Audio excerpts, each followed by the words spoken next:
So, in the Careers Cafe today, we are talking about considerations that you need to make when producing your CV or when redrafting or repurposing your CV. So, your CV is the tool that will get you an interview. It's not the tool that will get you the job. So, you need to make sure that your CV really packs a punch and really sells your strengths. So, what I want you to think about is how you can keep the recruiter's attention. So we don't want any long form text. We want things that are fast and sharp and hit the point straight off the bat. The second thing that I want you to consider is make sure that you draft and write and consider your achievements instead of writing about the responsibilities that you had in your last role or that you have. Responsibilities are obviously really, really important, but what an employer really wants to know is what did you achieve in your last role?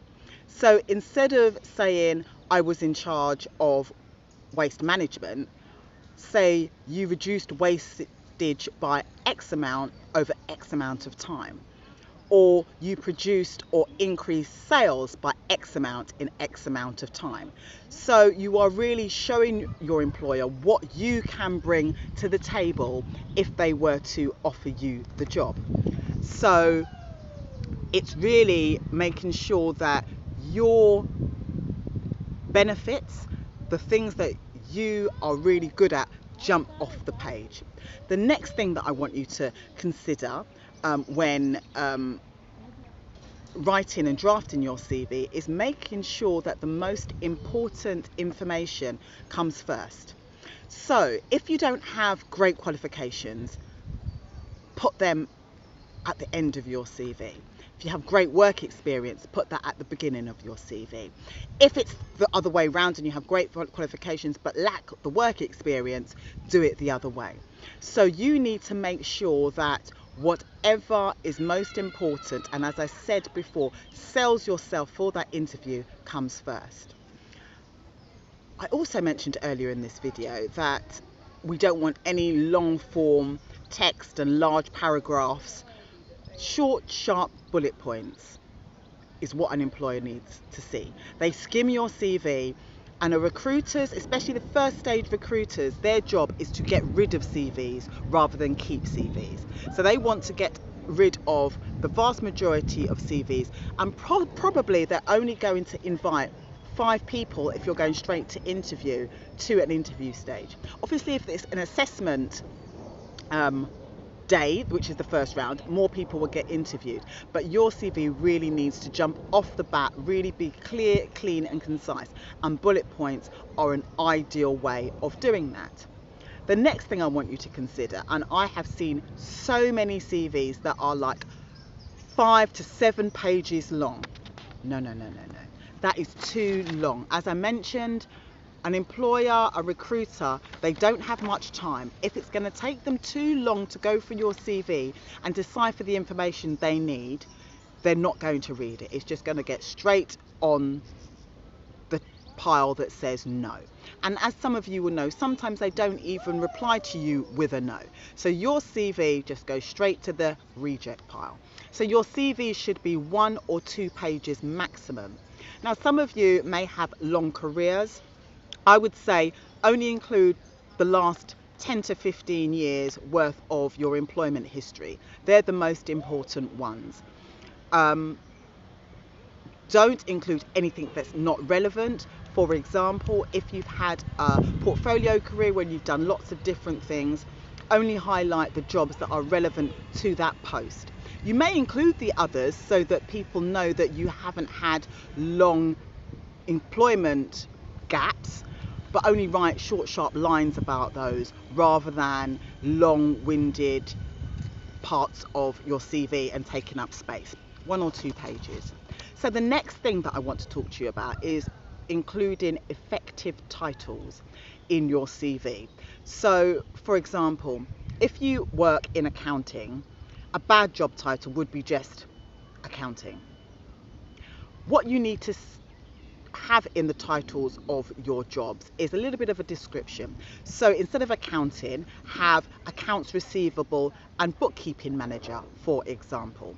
That actually makes me, and I'm sure it does you, a little bit more interested in what this person may have done, their achievements, and what they can do for the employer. Make sure that your headings are bold, so they stand out, and then obviously your achievements are listed in bullet points. Always use an active descriptive title to entice your potential new employer. The next thing that I would like to say is explain the benefits of your skills. So if you've got lots of different skills and there are lots of things that you want to highlight as key skills in your CV, explain the benefits of those skills to the employer. So don't, because they might not always appreciate, understand, or even think how some of the skills that you have may benefit them. So it's really, really important that you explain the benefits that you can bring to the company, and then develop that further in any supporting statement that you may have to write. Next thing, and I think is one of the most important things, is to avoid, should I say, negativity. Now, negativity is the root of all evil. So even if you hate your current job, even if you hated school, you need to see some positive benefits of you being there. So always reflect on what has been positive in my experience. What did I learn from that previous experience, and bring that to the table in a positive way. Nobody wants to be around niggy normy, no, you know, the niggy nora moany person. You're going to bring the environment down, and your employer will think about that as a potential, you know, threat to the organisation, and it also comes across as a weakness of yours. So always be positive and ignore kind of putting your past employer down, you know, in interview and when you first start working there. As you develop, you may kind of find friends that you can talk to about your experience, but I would say just avoid it like the plague. Don't get involved with it. Make sure you proofread your CV. You know, an employer can reject your CV just for having an apostrophe in the wrong place. Any reason to put your CV on the waste pile is a reason that's good enough for them. So make sure you proofread it, you get somebody else to look at it, whether it be a friend, whether it be a career coach, whether it be your mentor, just to ensure that your CV is in top tip shape. What I'd also advise you to do is, if you have a portfolio career, make sure that you have CVs for different types of jobs that you have. Have a blanket CV, which I'd like to call your Bible CV, which has everything, and then tailor make your CV for every role. That way you're in a better chance of making sure that your employer sees you as the ideal candidate for this role. So that's some of my tips that I want you to consider, and I want you to go back and look over your CV and see whether you need to revamp, or whether any of these things that I've told you to avoid or consider are in it. If you have any questions, please pop them to me, send me a DM or comment in the video below, and I will answer them in another video or live. Take care for now. I'm going to go and enjoy the rest of the sunshine. Where's my drink? Here we go. Sip away. Take care of you, and I'll see you on another video. Bye bye.